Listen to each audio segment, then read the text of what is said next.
I reviewed a three-handed version of this watch not so long ago and CADISEN did an excellent job there. However, I thought there was still some room for improvement, so when Featured Store on AliExpress offered to send me this watch for review, I agreed without hesitation.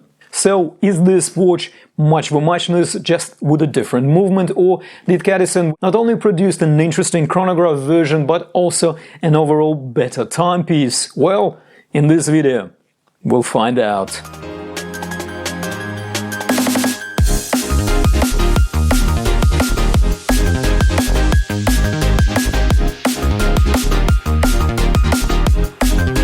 Hello and welcome to the channel. More and exciting watch reviews are coming up, so of course don't forget to subscribe by hitting the big red subscribe button over there, so you don't miss anything. So yes, a quick disclosure, a Featured Store on AliExpress sent me this watch for free and I don't have to send it back. In return they asked me of course to point you to their store on AliExpress, and there will be a link in the description of this video. Price.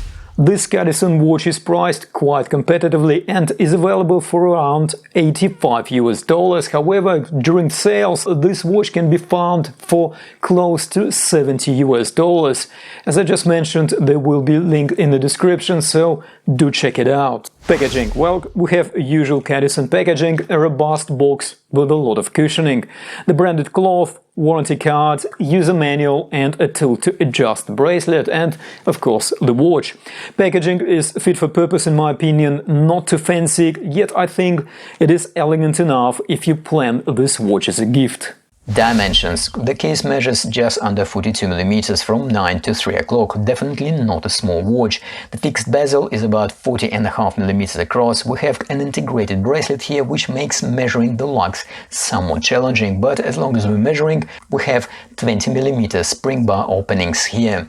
We will take a closer look at the bracelet a bit later in this video, of course. The case height is 11.8 mm, nice and slim, and should slide under the cuff with no problem at all. Lug tip to lug tip is also a bit hard to specify because of the integrated bracelet, but if we measure the case at the bracelet attachment points, we get 48.5 mm distance, and if we measure the end links, which have almost no articulation against the case, however, do curve down to hug the wrist quite nicely, so if we measure between the end links, we get 56.9 mm distance, which does look like quite a lot. However, again, the end links do point down at about 45-degree angle, which provides quite a comfortable fit for my about 7-inch wrist. I will also do more wrist shots on my about 7-inch wrist and also on a 6.25-inch wrist later in this video.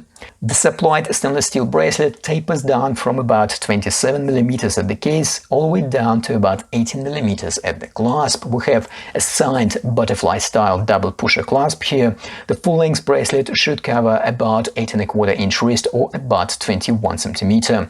On the fully supplied stainless steel bracelet, the watch weighs about 185 grams and 169 grams adjusted to my about 7-inch wrist, which is a good weight for a sport-style watch. Well, maybe a bit on the hefty side, but then I think it works well with this style watch. A big part of that heft is of course due to a quite robust integrated stainless steel bracelet, which, like I said, we will take a look in more detail later in the video.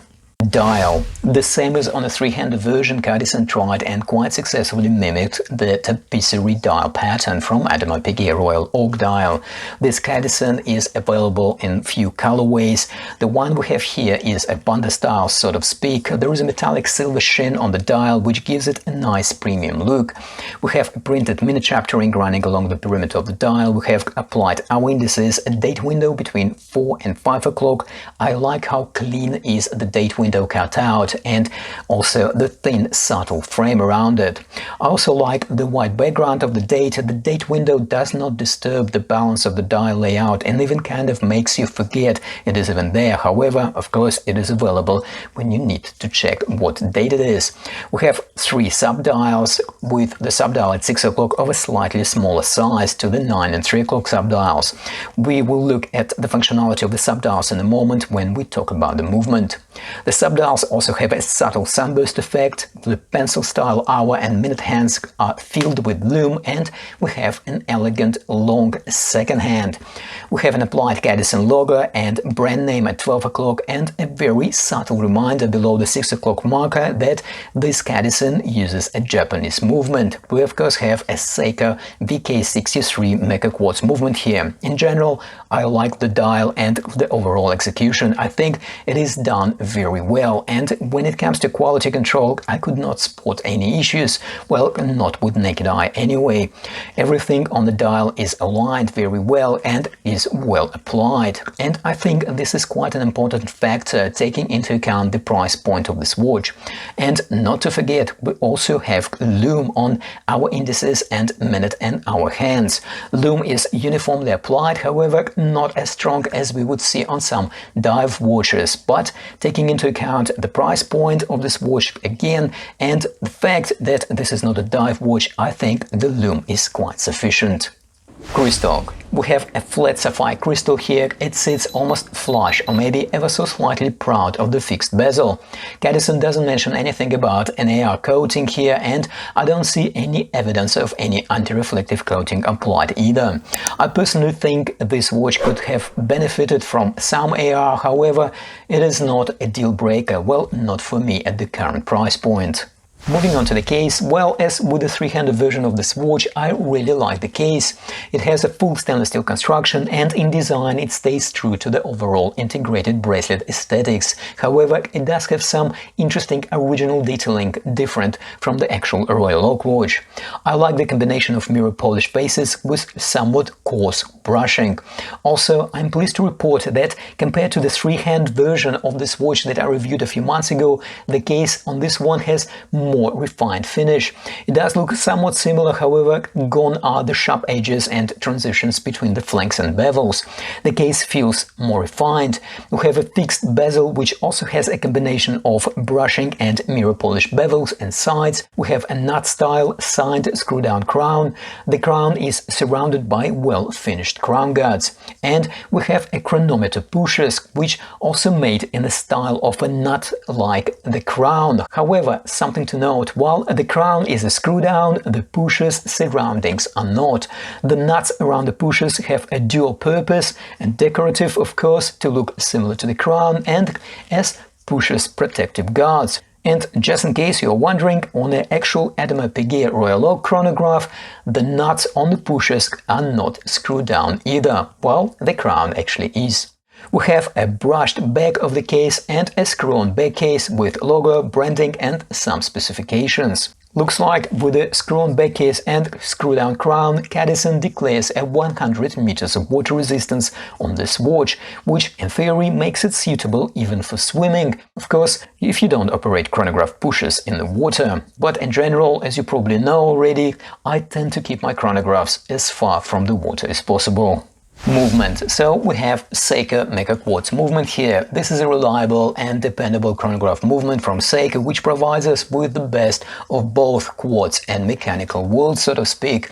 That is, it is a quartz movement that features a mechanical chronograph, which results in a smooth sweep of the chronograph second hand, and of course quartz gives us that high accuracy. Also, because it is a quartz movement, it uses battery, and that means we don't need to worry about winding up this watch or setting up the time if we don't wear it for a few weeks.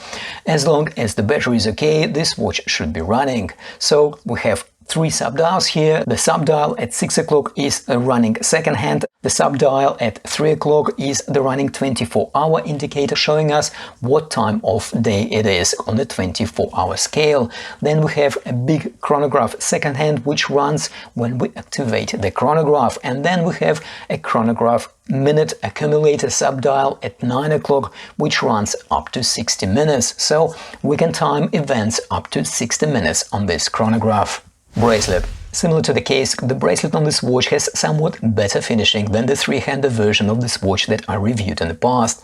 CADISEN still retained that specific sparkly premium look, however, the bracelet is more refined and the faces of the links are not as sharp anymore and don't feel like you can grate cheese with them.